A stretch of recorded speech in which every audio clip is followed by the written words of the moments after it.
Mike Angelino Sports. All right, let's talk about the Ray Vargas versus Magsayo fight. Oh man, it was a good fight. It was for the 126 title, and Ray Vargas got the W via split decision. Yeah, he dethroned Magsayo on a good fight, man. So let me just talk about the keys that got Ray Vargas the victory. All right, so it was the jab, man. The jab. He kept shooting that jab and kept the shorter fighter Magsayo at bay, right? He was just shooting that jab the whole night, man. And the jab allowed Vargas to maintain his distance, and that's what that was very important, man. Because Magsayo has power, man. So you got to keep him at bay. Just he was shooting that jab, and then with that right hand behind that jab, just you know what I mean? But also he was shooting combinations and to the body, man. He controlled the fight. Most of the fight, he controlled the fight. They got a little bit out of control in the 9th when he got dropped, but still, man, it was I believe he controlled the fight and he got the win. Also, let's talk about the jab. Why the jab was very important for Ray Vargas. All right, so the jab was important for Ray Vargas is to set up his offense, but also the jab is very important to set up your footwork. You know what I mean? So he was shooting that jab, and then he shot that jab to take a step back, or also to get out of away from the line of fire, but also to move to the side. You know what I mean? So the jab was very important because Magsayo, I said, he has power in rounds 1 through 12. He could knock you out, man. So yeah, the jab was very important, and that's why he got the W, and I love that, man. That jab was phenomenal. Also, he went to the body and invested to the body, and he hurt Magsayo to the body. And as we know, as we can see, if we go back to the El Pollito Ceja, the Mexican fighter versus Magsayo, a couple fights back, yeah, his weakness is the body. Inside fighting, Mexican style fighting is Magsayo's weakness. Yes, you have to go in and be very cautious of Magsayo's power.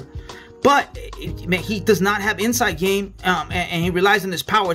You could be winning the fight. You could almost knock him out. He'll knock you out, and that's what happened with Pollito Ceja. It's easier said than done, but his weakness is those Mexican body shots and inside fighting.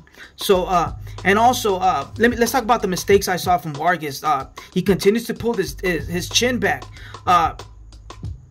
He doesn't keep his chin tucked. And also when he shoots those body shots or those hooks, he shoots those left hooks, he doesn't keep his offhand, his opposite hand in next to his chin, right? It's called the safety belt, or also it's called the cell phone. He shoots his body shots, boom, and he doesn't keep that right hand up. Or when he shoots the left check hook or that left hook, boom, he doesn't keep that. He keeps his chin up and he keeps that hand down. We've seen the best make mistake when Pacquiao dropped Marquez.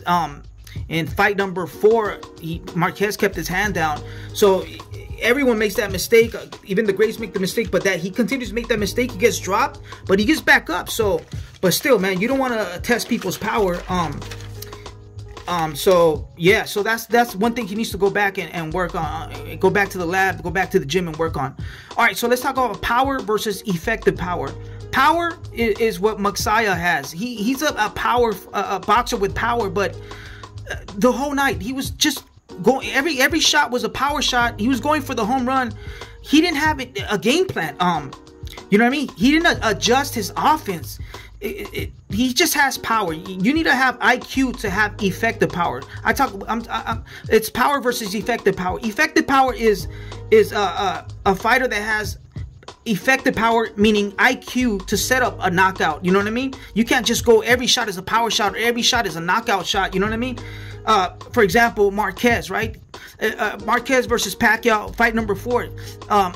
Before the fight, he was training. If you look at his training, he was training for that knockout. When he knocked out Pacquiao going forward, he was waiting for that little stutter step man he does, and then boom, he shot that shot. Was Marquez shooting that shot every time and fight number 4? Was he shooting the shot? No, man.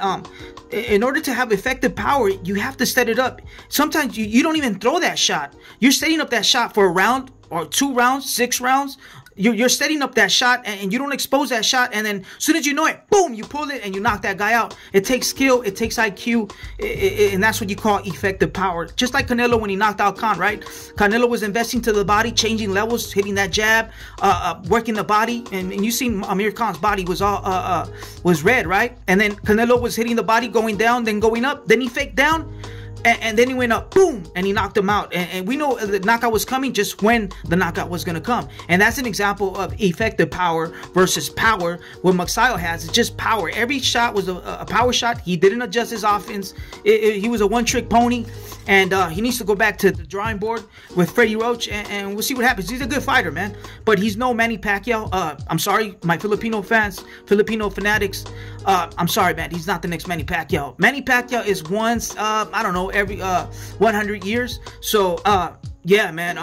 Manny Pacquiao is a walking memorial, man, a legend. And like I said, it's the illest thing the Philippines has seen, the illest thing, one of the illest things that boxing ever seen, pound for pound. You know what I'm saying? So, yeah, Magsayo and Pacquiao, you can't put them in the same sentence. He's a good fighter, not a legend like Manny, man. I'm sorry. So yeah, man. Where does Ray Vargas go from here? There's a lot of great fighters. For example, the knockout artist Emmanuel Navarrete, 35 fights, 25 knockouts. Oh man, that's a great fight, man. But he wants Leo Santa Cruz. That's a good fight. I think Vargas got it. There's other fighters, and then there's a kid, Brandon Figueroa. He just moved up to 126. He looks good, man.